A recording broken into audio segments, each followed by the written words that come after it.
On August 16th, 37-year-old Carman Peterson was shot in her Houston apartment.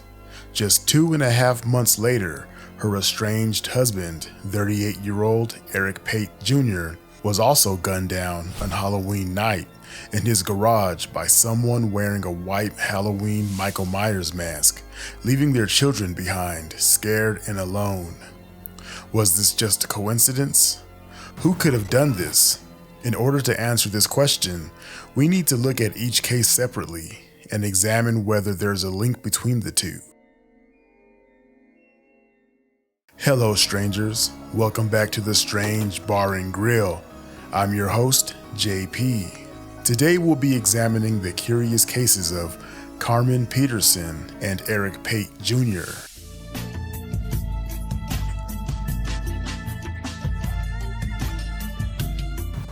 Carman Denise Peterson, also known as Granny, was born in Houston, Texas on October 8, 1986, to Carman White and Napoleon Peterson. She grew up in Independence Heights, where she attended Burris Elementary School and MC Williams. She then went on to Booker T. Washington High School, where she received her high school diploma. Carman attended Strayer University, where she acquired an associate's degree. She was a bright and beautiful young woman with tons of potential to do great things. She had a passion for dancing and was a tax expert for Abundant Solutions.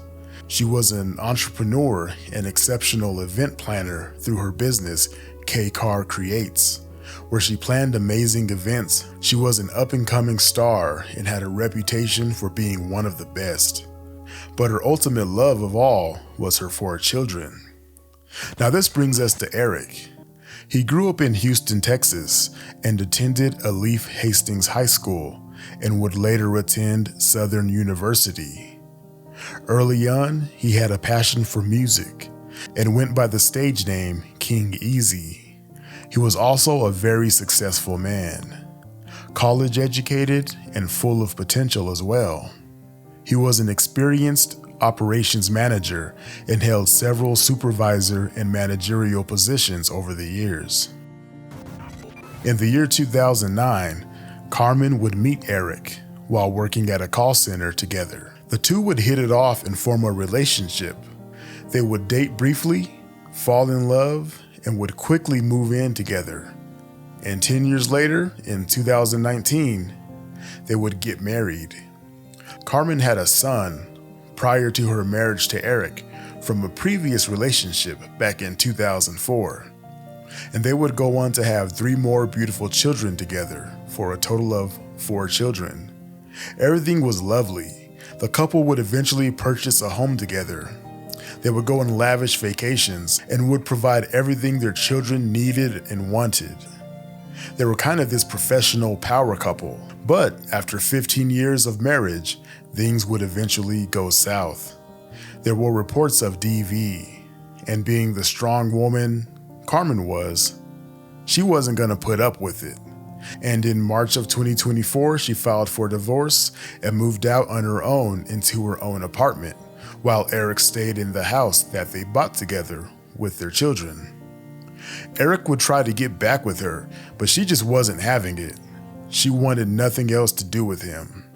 She was hell-bent on finalizing her divorce and moving on with her life. She was afraid of Eric, something she expressed to her family on a regular basis. Unfortunately, before she could get that divorce finalized, her life was taken in the most tragic of ways. On the morning of August 16th, 2024, police received a phone call from 2 panicked women stating that their sister was found shot in her apartment. Police rushed to 200 Cypress Creek Parkway inside a unit at an apartment complex and were met with a grisly scene of a woman lying in bed with over 5 bullet wounds in the head. That woman was Carman Peterson. Carman's sisters, Martha Stargill and Kimberly White, say they got worried after hearing Carman never showed up for work on the morning of August 16th. They went to check in on Carman and discovered the horrific scene and called the police. The patio window was smashed to pieces, but nothing was taken. She was still asleep when she was shot. It seemed very personal. It didn't feel like a robbery. The family immediately had a suspect in mind, 38-year-old Eric Pait. The apartment she was found in was just a little over 5 miles from the home she once shared with Eric and her children just 6 months prior. The family pleaded for justice, pointing the finger at Eric, but the police took no action. They listed Eric as a possible suspect, but nothing seemed to come of it. She was shot over 5 times, so it was personal. Nothing was taken. It's somebody that had motive to kill her because they hated her so much. She was mostly stressed about just being safe. We did reach out to the Harris County Sheriff's Office about any possible suspects, but they had no new information to share. We're watching over our shoulders every day. We don't know if this person that we have in mind did it. We don't know if they're coming to our home to kill us or the kids safe or... we just don't know. It's hard. It's been over a month. The wait for justice is utterly agonizing for Peterson's sisters. They say to anyone out there watching who may know something, just speak out. Just for the sake of the kids. So let's fast forward 2.5 months to Halloween of this year. On August 31st at around 11:15 p.m., Eric Pait was alone working in his garage on Hawks Nest Drive near March Creek Drive. This is the same residence that he shared with Carman before they separated. As Eric worked in his garage, he was shot repeatedly by an unknown gunman. Tragically, Eric would die at the scene. His 2 young daughters were in the home at the time of the shooting. They would frantically call police. Also, neighbors, upon hearing the sounds of shots, would call the police as well. The 3rd child, a toddler, was out with relatives when this happened. My room and I heard about 3 or 4 shots, and it was loud enough that I thought it was my backdoor neighbors, but it was over there. Over there is where investigators say the victim, identified this afternoon as 38-year-old Eric Pait, was pronounced dead inside his open garage. Things like that don't happen in this neighborhood. I'd like to think that someone's not just randomly going out and killing anyone that's outside, but it still makes you want to stay inside a little bit. Investigators interviewed neighbors, and it was reported that a suspicious man wearing a Halloween Michael Myers mask was seen leaving the scene of the crime.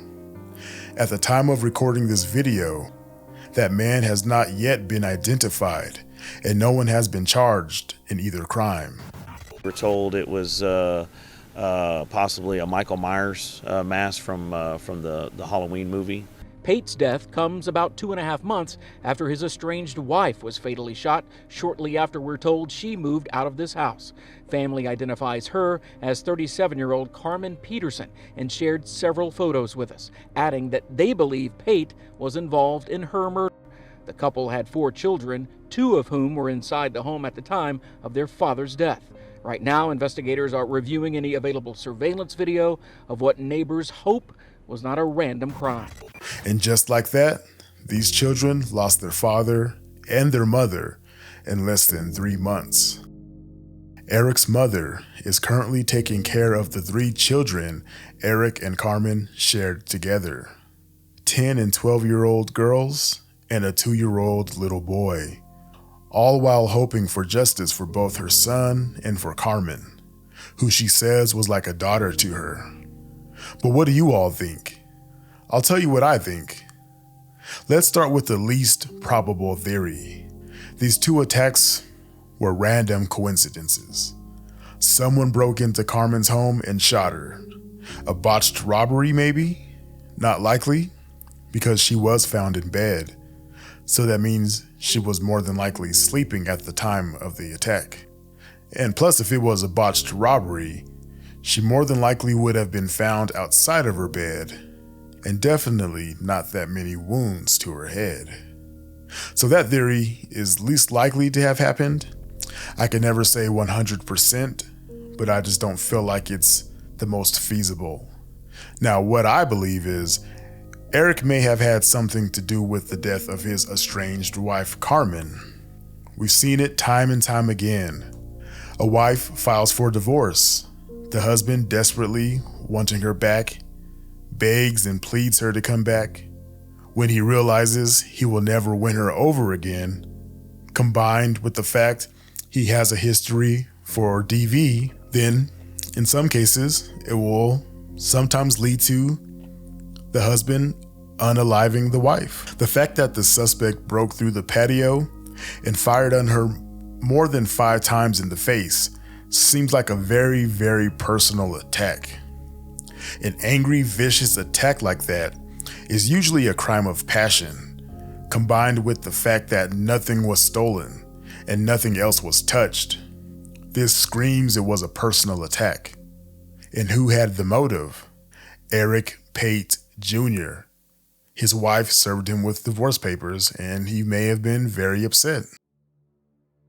Now, I also think that the man in the Michael Myers mask was retaliating for Carman's murder. I think they believed that the police weren't acting fast enough and decided to take justice into their own hands.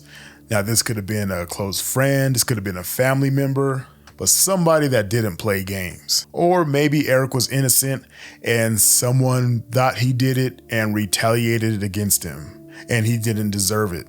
And these two shootings are unrelated. But in my opinion, I think they're very connected, and I think both attacks were targeted. Eric targeting Carman, and this unknown assailant targeting Eric. But what do you all think? Let me know in the comment section.